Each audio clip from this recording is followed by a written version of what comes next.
This is, we are talking about the list of applications that you see here. This really is, the definition of this should be list of last run apps, not really last running apps. Could they mean they are in background state or? They most probably they are in suspended state. They will be either in background suspended or inactive state. Not running state. What happens is when your app goes to background, it goes to the background state for some time. If it does nothing, it goes to suspended state. And then after, if the OS needs resources, it's running out of resources. Let's say you are playing a video or a game, a resource intensive game. In that case, it will start purging programs or apps which are not running and which are in suspended state. So when the app is in suspended state, does it use any kind of battery? It is not using any CPU, but it is holding on to some resources like memory. So that means there will be a battery drain? No, battery drain is not because of memory. It's primarily because of CPU or if you are making some communication. So, battery is typically measured on CPU usage, network usage with cellular radio and display. These are the major drains of the battery. So probably taking an app is in suspended state, probably location based app. So whenever there is a network communication, even though it is in suspended state, it will move to active state? It will move to active state, yes. No, sorry, not active, it will move to background state. It moves to, right? it depends upon how the app wants to handle. So let's say a notification, right? It is up to the job of the OS is to just tell that there is something for you. Whether you wake up in background and you do something and you again go back to suspended state, it's up to you. Or you bring up a UI which does something, it is up to you. So it's actually a business logic, right? Let us say a news event happened. The idea there is to just show up a call. But in case it's like an administrative app where it needs to do a backup or something, it might get a notification, it will do backup and then it will just silently go back to suspended state. So that's business logic. Question here, so how does notification mechanism works here? So we'll come to that actually. We have a section on notifications. Yep, good question. Right. So takeaways from this is you should read about UI Kit framework. In iPhone development, what you really need to first look at is the Cocoa framework, right? In terms of documentation, because everything is built on Cocoa iPhone framework. And UI Kit is part of that. There are 4 layers of the Cocoa framework for iPhone, for iOS, and UI Kit is one of them. It's the application layer framework. So you should read about all those frameworks and layers first. Move on to Android. Yeah, the event of distribution. Yeah. If there are few events which are queued up for the execution, so if you just close the app, so will it move to suspended or will it execute the events and then it's suspended? So user, there's like a priority, right? Now, if move to suspended state means user has bring some other app in the foreground, right? So that will actually take precedence. So your app just gets frozen, suspended state, and later when it comes up, it will execute all of them. It will then flush out the events. Yeah, OS does not. It just posts it to the queue. That's it. Right. If the app has not handled those events in timely manner, OS is not going to wait for that. It will just pause it. Typically, right? Just to tell the time it takes to event, it should not, any event you get, right? It should not take not more some milliseconds also.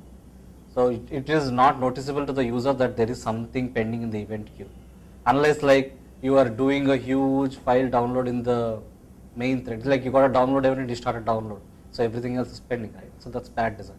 We'll come to that design principles. Right. That's the idea, right? Nothing should be in your main thread. Yeah. The event loop should be as small as possible. As in, you get an event, you delegate it to some other thread, and that is handled. That's all. Now you have a second event that you'll have to handle. Nothing should be in your main thread, which has event handling should be as lightweight as possible. If there is any heavyweight operation, you do that in a separate thread. So you see, right? Any UI application just hanging. It is nothing but the main thread is not. It's just busy doing something and not responding to events. So after some time, OS decides, okay, this guy is not responding. So let me show that frozen window. Is it ever possible for an event to be orphaned? I mean, let's say I have raised an event, meanwhile I close the application, but it is not registered to that event anymore. Might be possible. So what happens in those cases?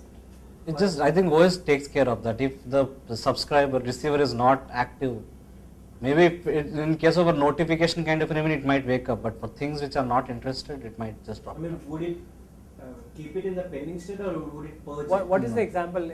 Are you thinking that you clicked on a button and that click did not go to the, I mean, it would the take app some itself? time to get data or something. It is Meanwhile, possible. close the application. It is possible. Events can become orphan, and that is essentially the idea of the event framework. It's not just simple that you gave and you deliver, right? There are cases when you gave an event and you're not able to deliver. The queue is full, or maybe the app is not responding. My question here is, when I get that application back, will the event respond then, or would that event be purged? It might be purged. I think it is at that moment on.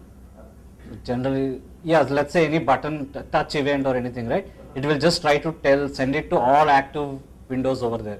It will just not send it to everybody who is every app in the thing, right? So when you click on a home screen, it will just send events to the only home screen main thread. That is how it might work. Okay.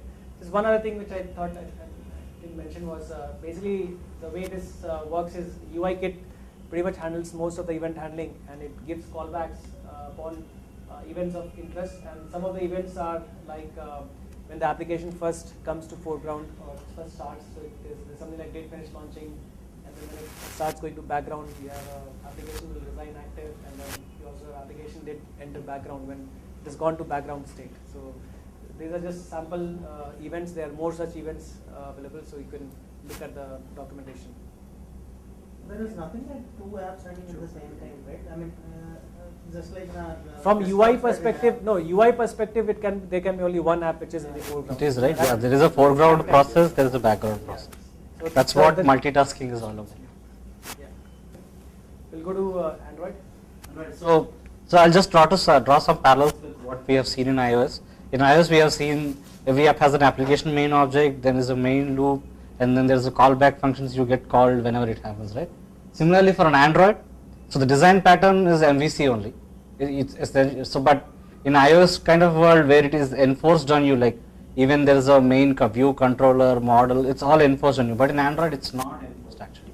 So it is up to you to follow a good design pattern. So the basic components which make up things in Android is there is something called an activity. Activity is like a controller which hosts your view and is responsible for receiving the events and handling that. And then there is a services. Services are like background tasks which doesn't need to deal with the UI at all. So they can wake up, they do something and then just go down. Maybe like a data backup service. Right? And then there is a receiver. Receiver is a component which is responsible for getting system event or any events from third party app. So let's say you did a system boot down or something, a power off. You will get an event you need to register a receiver saying that I am responsible for handling this, and you will get that. Okay? That's what it.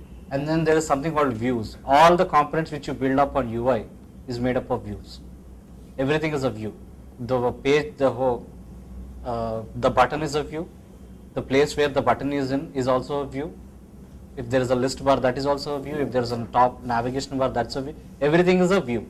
Everything derives from a view. People subclass it, customize how it looks, have a different kind of event for a different views, and that's how you build your UIs. Okay. And then content providers. Content providers is something which is specific to Android. So I'll go into details of it, but think of this as like it provides a good abstract interface which abstracts the data access part of it. It just has few methods like query, delete, insert, update. Okay, irrespective of whether you are querying data from a database or whether you are querying from a file system or whether you are querying database from a network. So it is, as it names suggests, it's just it's a unique interface for providing content. It's just like a general thing. Yeah, it's a generic interface to query data. Okay, and then there is a model objects. We have seen, right? Model objects basically represent the business objects in your code, which might be a object which is encapsulating the database table, or it might be something which represents an event. What could be a event? Mug event is a model object. Similarly, a mug member is a model object. That's what model means. And there is something called an application context object. Just like you saw UI application main, right? There is a UI application object also. So this is like once your app gets created, this is one global object which is available for you all the time. when I say context, context is basically your app might be in certain state, your app might be doing something. It actually represents the state of the app, right? That's what application context means. And then it's not, there are no well-defined states like in iOS, inactive and all, but typically in Android there is a foreground process and there is a background process. Okay? Foreground is when your app is in front and it is actually actively receiving events. Background process is when there is no UI component visible and it's just doing things in the background. Okay. The other thing is that, right, OS, whenever an event happens, OS actually reports it to your application object, or if there is any foreground component in front, like if your activity is in front, it will tell that activity user has clicked on a button, or if some other app is trying to come in front, or if you are getting a call or something. Okay. So these are the lifecycle events of a foreground event activity. If let's say if your UI is in front, these are the lifecycle events we can handle, which is on create. This gets called when your view is getting constructed, when your UI is getting constructed.